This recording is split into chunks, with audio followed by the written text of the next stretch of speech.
wasn't yours. I'm going back, I'm going back, I'm going back, I'm going back, I'm going back to who I was before. I like me better, I like me better. Hey guys, and welcome back to my channel. I already know what time it is. We are back with another downfall video. This time it is on coastal scents. This is a little different because I don't believe any company I've ever done a video like this on before had already shut down by the time I was doing the video. Also a weird way to break it to you if you didn't know that before this video, but earlier this year coastal scents did shut down as a company. So we're gonna talk about the rise, where they might have gone wrong, and I know it might sound weird, but if it is still too late for a comeback. So if you guys want to hear that, then let's go. So Coastal Scents was a very popular brand back in the day. They might not have been like top of the food chain type brand back then. They might not have even been, especially for someone who's tried a lot of makeup products from high end to drugstore to everything in between, they might not have even had, the best quality that you've ever tried in makeup products before. But they were that brand that were going to get you through it, okay? They were more so, eyeshadow and brushes at affordable prices, variety in their products as far as color goes. If you were a colorful person, they had something for you. If you were a more neutral person, they had something for you. I was thinking about it and I was like, the best way to make an analogy out of this is, especially for my late 20s and then early 30s and up people, y'all remember back in college, those college days where you found out there was a party tomorrow and you're like, okay, well, we didn't have, Shein, Fashion Nova to go order from, especially if it's tomorrow. So you had to go to the mall, right? So you go to the mall and then you have to get something from Charlotte Russe, Love Culture. Y'all remember those days? Love Culture. That's what Coastal Scents was back in the day. Coastal Scents was at Charlotte Russe, like I said. Might not have been the best quality. Might not have been the brand, everyone's like, oh, I gotta be seen in that MAC. I gotta be seen in that, new Too Faced eyeshadow palette. But it was going to do the job and it was going to get you through whatever you needed it for. All right, it was that time period's Charlotte Russe. And, you did see people talking about it. Of course, you saw people talking about it in their videos, their favorites, stuff like that. But there were a couple things that led to the downfall of Coastal Scents.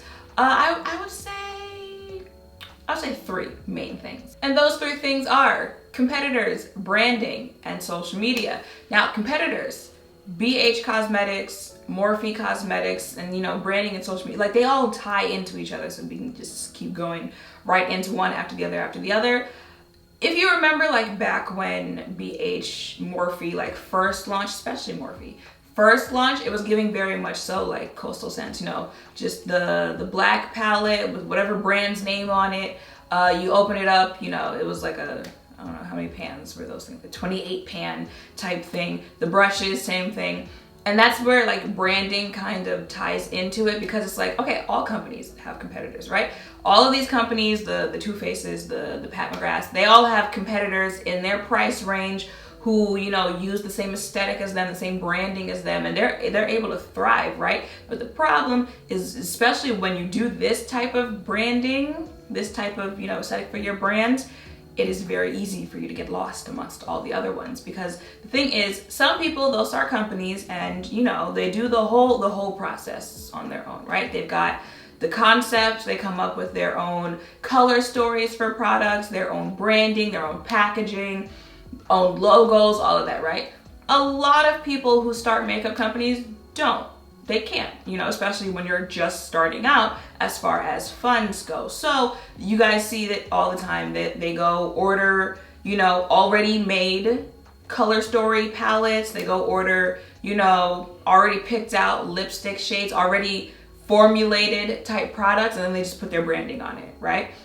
A lot of companies do that. And it literally is just the company's name printed on it, and then they go sell it, right? That's why you're that kind of looks like that. I mean, same thing with clothing as well, as far as boutiques. That's also why you can see a whole bunch of stuff in the same different boutiques, because they're all ordering from the same places, as opposed to people who, create their own designs and stuff like that.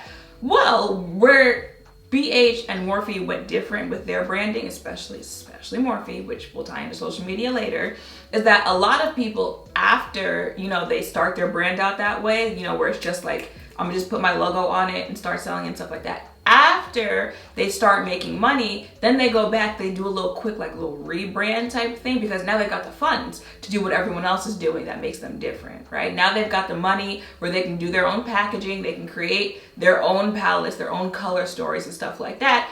And that's what BH and Morphe did as time went on. Again, especially when you've seen the growth of Morphe and then the downfall. But anyway, that's what their competitors did, right? They didn't just stick to those type of, the black palette, all the pans inside. I mean, Coastal Scents did veer away from that too, but they didn't do it the same, which is why, we are where we are. But the brand, the Morphes, the BHs, they gave you pretty packaging, they gave you concepts, they gave you collections, they gave you all that stuff. Whereas, Coastal Scents, again, you think about the company and the first thing you think about are the things that made them popular to begin with. And branding really does make a difference. Like, I'm trying to think to myself companies that even though the product inside can be good, it can be solid, if the outside is not eye-catching, stuff like that, who can still like excel and stuff like that. And I mean, I feel like those type of brands are usually the brands that like working makeup artists flock to. The MAC is gonna give you like cutesy stuff like that. But when you look at a makeup artist kit, like they don't care about, the cute little eyeshadow palette, packaging, stuff like that. So it's usually where those type of brands excel, right? But when you look at a brand like that and you're like, why aren't more people talking about this? They've got, the quality products, they've got the shade range, they've got because companies, the ones that have like the marketing, the advertising budget, know if I sell you it because it's cute, I can sell you it because it's cute, okay? So some companies, they don't excel there as far as, making sure that the marketing, the advertising, the public relations is all there, but they've got the product, so it's like, okay, we can excel there. Some companies excel the other way. They can sell you packaging, okay? They're gonna make sure that the eyeshadow palette is cute, that the collection has a theme, that is a theme that's gonna like pull on your little heartstrings, so you're gonna want it. How many times have you heard an influencer say, I probably won't use this, I probably didn't need this, but it's cute, the packaging is cute, so it's just gonna sit there behind me on my vanity, right? And I'm sure makeup shoppers say that as well. And then there are some brands who excel in both. They can do both. They can, give you beautiful packaging, beautiful color stories, the concept makes sense, and the product inside is actually going to make sense. That's how you get those, top of the food chain brands like Melt or Pat McGrath. So I would say, Coastal Scents was in that, like, again, like I said, it was gonna get you through it, whatever you needed, the quality of the products were gonna get you through it, but the outside, it wasn't really doing much for the girls, right? So when you've got competitors that are pretty much selling similar things to you who catch on that they need to, move in that direction of branding, of marketing, of, eye-catching type stuff for the consumer, that is where it starts, where our downfall starts. And then you add in social media and it was really over for the girls. It was, because on top of that, it's like, there's only so much having an okay quality product is going to do when you're battling against all these things. So you're battling against branding, right? You're battling against not having that eye-catching type products, right? And now you're battling against the fact that your competitors do, and they're utilizing social media better than you are. Because Coastal Scents, I can't go walk into Target and pick up Coastal Scents. So when you're a brand where you can't do that, you're not Maybelline, you're not CoverGirl, you're not easily accessible. You can't walk into Sephora, you can't pick up a product like Huda, or who else is sold at Sephora, or Pat McGrath. That's already a problem for you. Especially so when you're social media based, well, not social media based, but social media is going to be your biggest, your probably best bet at promoting yourself, and you don't do it well. Ooh, because let's think back in the day of Morphe and Morphe codes. I think I said that in the Morphe downfall video. That was like, listen, even if the product was, there on quality, one thing Morphe did do back in the day, for a short period of time, they used influencer marketing correctly, okay? Because how many times did you hear, use my code at checkout for 15% off at Morphe? Okay, they were gonna make sure that influencers had those codes, that influencers had PR packages, that, you know, celebrity makeup artists were using their stuff so it stays seen. If it's always in your face, like ow! Now I scratched my own face. Now I really scratched my face. I don't even remember what I was saying. What was I saying? Oh, but that is a thing that companies realize. You want your name to always be out there. Some good or bad, some realize I would prefer it for good reasons, right? But you want your name always out there. You want your product always out there, always in people's faces, because even when you see people complaining like, oh my God, I see this all over the place, you know, like that, what is it? What is that show on MTV that they play? Ridiculousness, where people are like, does he have something on the CEO? Like that they have, you know, reruns of this thing every single day, but you see how you're still talking about it though? You see how you're still talking, even if you're talking about it because you're annoyed, you see how you're still talking about it because it's always there in your face. Same thing with BET and Baby Boy, how they played it every single weekend. But look at that, it's like 5 years later, I still remember that, right? I can still probably quote you that movie line for line because it's always in your face. And that's what Morphe did. Morphe made sure, especially, you know, making sure the Jaclyn Hills, who else had a Morphe code? Who had over 1 million followers and didn't have a Morphe code is probably the question there. So they made sure, like, you know, the people that were going to keep them in the conversation had it. Coastal Scents didn't do that. And again, like I said, not every company, that's where I'm getting with this conversation, is that not every company has to have everything, right? But if you're a company that's working against not having a lot of things that other companies do, it's going to be very hard for you. It's going to be very bad for you, I would say. It's like you can have like maybe not one, but when you don't have, you know, 2, 3, 4, 5 things that other companies are doing. So Coastal Scents had competitors. Their branding was pretty meh. It was giving and that's another thing, especially when you're like that, when your branding is that type of thing, is whether people would like to admit it or not, people definitely value or consider what they're going to buy, what they're going to try based on how it looks, word of mouth, and price. Okay, I know people like to act like, I literally get comments in my thing like, oh yeah, I stopped using that company once, you know, like I got older, I had more money because I had a job now I can buy like actual quality type things, right? People definitely equate the quality of what you're going to get to how much you're spending. And I was just talking about that the other day on the drugstore brand video, where like drugstore has really, you know, kicked it up on their quality, what they're giving you as a consumer, for the price that they're giving it to you for. But people definitely still think that way. So it's like the branding was already the price, although people should like that, right? Because it's affordable, you should be able to buy it. But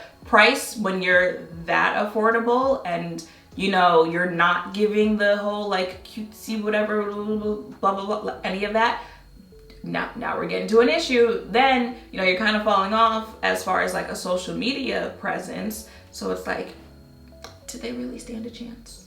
Did they? So is it too late for them to have a comeback? I know, you're probably like, girl, it done shut down. But you know what? Didn't Charlotte Russe also shut down? You know, funny saying in the beginning that it was like Charlotte Russe to me in my mind. Okay, didn't they have like a everything must go because we're going out of business type thing? How many times Forever 21 done filed for bankruptcy? Okay, they're still in business. Now, yes, they're technically still in business, but you've definitely seen brands come back after who was it? It's Toys R Us. Didn't Toys R Us announce they're coming back in business or something? Like, don't be surprised if you see like a Blockbuster type comeback, something like that. I went on Coastal Scents website to see if I could find that announcement about them going out of business, I think. And when you go onto their website, it says Coastal Scents is for sale.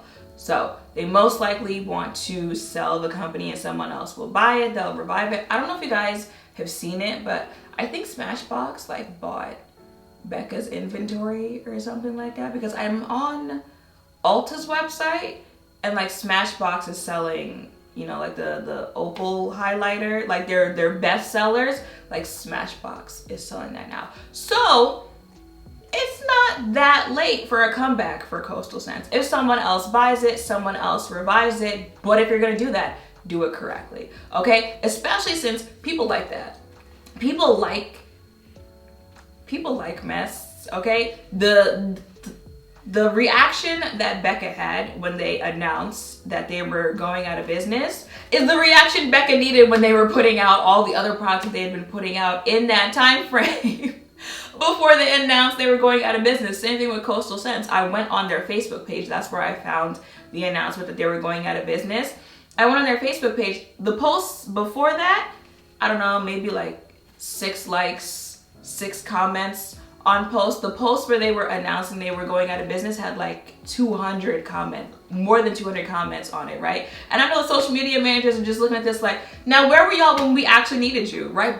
But people like that. People like that mess. Also, when stuff like that happens, people who did, you know, who were customers with you, it starts bringing back memories of, oh no, aw, I liked that.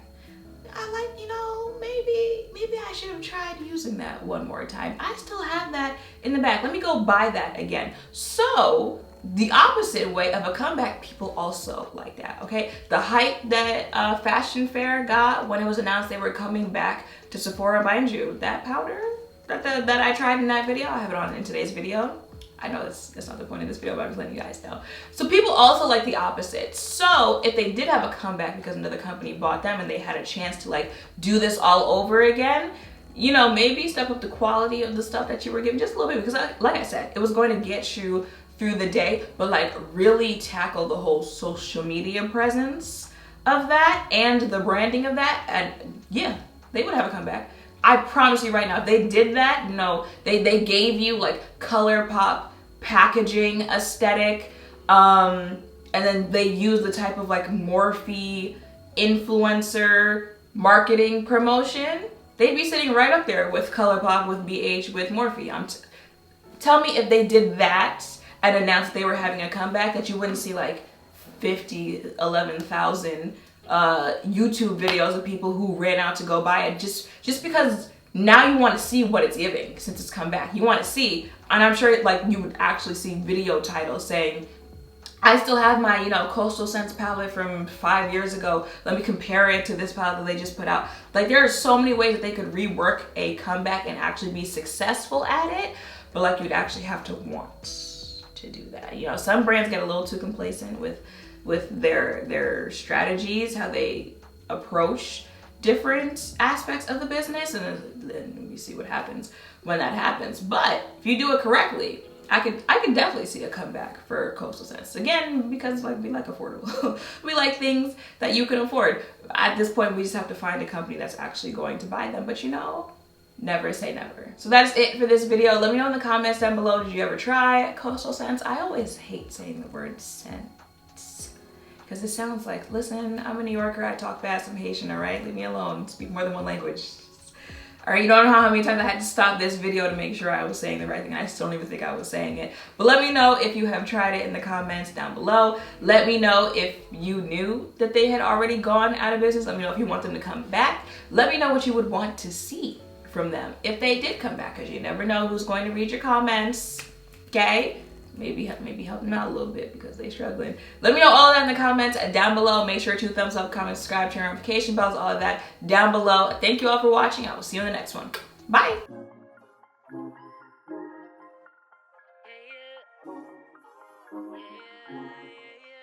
yeah, yeah, yeah.